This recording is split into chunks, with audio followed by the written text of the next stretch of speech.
Okay, let's talk about it. Taylor Swift dropped the life of a showgirl, and somehow we've ended up debating whether she's secretly leading people down the conservative pipeline. It's so frustrating because apparently nothing in this country can just be about an album anymore.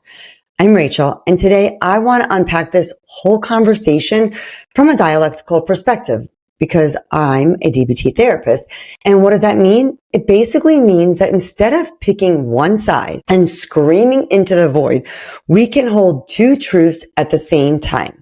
And more importantly, I want to talk about why thinking in absolutes, politically, culturally, ideologically, is one of the most dangerous patterns that we have going on in the US right now. So if you've missed the drama, some critics and influencers online are calling Taylor's new album a gateway to the conservative pipeline. They're pointing to lyrics that romanticize domestic life, small towns, marriage, kids, and stepping away from the spotlight, and saying, see, she's pushing trad wife aesthetics.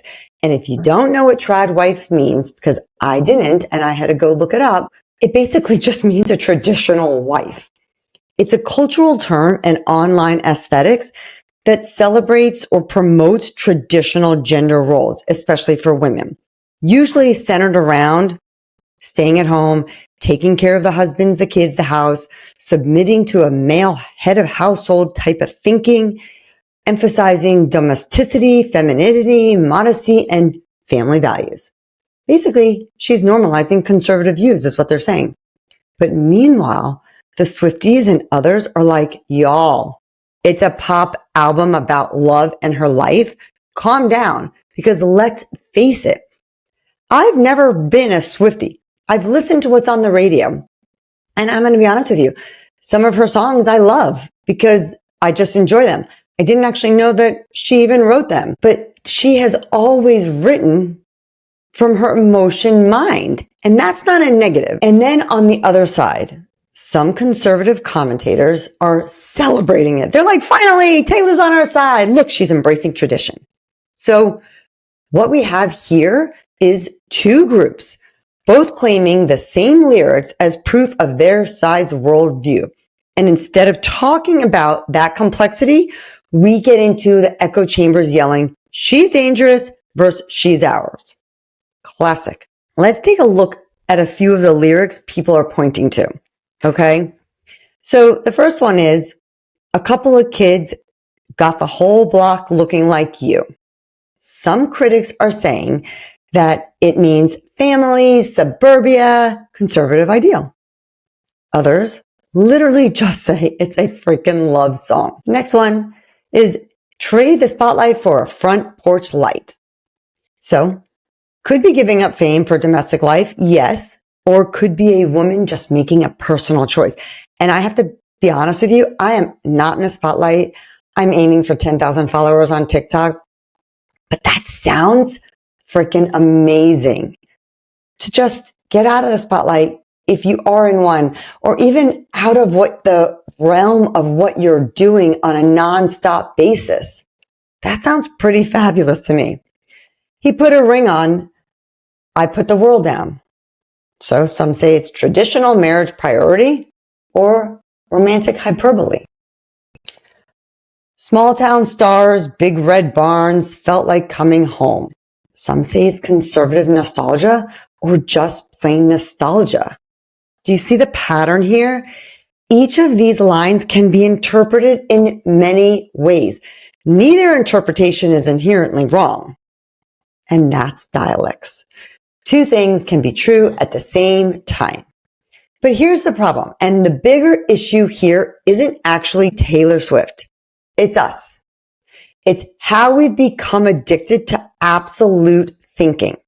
So some of the things that I've been seeing online, and I'm not kidding, somebody posted that she's either a secret conservative agent or a woke liberal queen. Another post said, this lyric is definitely political. I even saw one that said, if you like this album, referring to Taylor Swift, you're either part of the problem or part of the resistance. And I started laughing because I'm thinking, Why do I have to be either? Can't I just enjoy this freaking album? So here's the problem. We can't hold nuances anymore. Everything gets flattened into a binary. And when you flatten culture into binaries, you stop thinking critically. You just pick your team and you defend it. And as a therapist, a DBT therapist nonetheless, I see this all the time on a personal level. When people think in black and white terms, their emotional flexibility tanks. Their ability to tolerate discomfort shrinks, and they start making reactive decisions instead of thoughtful ones. So now I want you to zoom out a bit. When an entire country starts thinking like this, it's not just uncomfortable. It's dangerous. It makes dialogue impossible. It fuels polarization. It lets bad actors manipulate cultural symbols like Taylor's lyrics to fit their agenda because no one's sitting in the gray zone. Here's the dialectical view of this entire situation. Yes, Taylor's lyrics do include traditional imagery, marriage, family, small towns, which conservatives often use to reinforce their values. So yes, those themes are co-optable. That doesn't mean she's promoting conservative ideology. It can also just be personal storytelling, romantic fantasy, or symbolic language, which, let's be honest, has been in all of Taylor Swift's songs. So the dialect, the lyrics are multivalent. They can mean different things to different audiences. The danger isn't the lyrics. It's when we insist there's only one correct meaning and we use it to draw hard political lines. Taylor Swift isn't the first cultural figure to get pulled into ideological turf wars. Art, music, media, they're all sites where narratives compete. But our increasing inability to sit with ambiguity is exactly what keeps these wars going. Because when you think in absolutes, all or nothing, black and white, it's this way, my way, or the highway. You can't talk with people. You only talk at them. You can't analyze culture. You can only weaponize it. You miss the actual dynamics happening underneath. And this is why dialectical thinking, both and, instead of either or, isn't just a therapy skill. It's literally a survival skill for democracy. So no, Taylor Swift is probably not running a secret conservative operation from her songwriting desk. And also, yes, it is interesting to examine how lyrics can be interpreted, claimed, and weaponized by different ideological camps. The answer isn't to cancel her or canonize her, guys. The answer is to get more comfortable living in the gray zone where multiple truths can exist at the same time. And honestly, if we can't do that with a pop album, how are we supposed to do it with policy or race or climate or rights? And I know this might be very difficult for many people to listen to and to hear, but I'm going to challenge you to try to not just look at it from your view.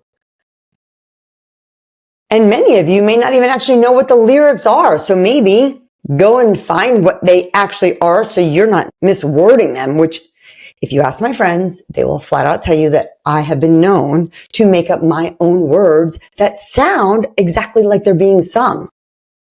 So I have gone and looked up her lyrics and I love it. I love all of them. In fact, this is the first album as a 53-year-old woman I downloaded of hers because I love it. So challenge yourself to not try to use it as a tool to show what your side is doing the right way or the wrong way. Because I'm going to be honest with you. I believe in a lot of the traditional family thinking. And I also will not give up my job. I will not be subservient to my husband, even though I love him tremendously. And I will always be a team member with him. I do not cook. I was going to say nightly, but I don't really cook often at all. Nightly at all. That's a given. I'm great at making salads, and I'm great at making meals for the high holidays.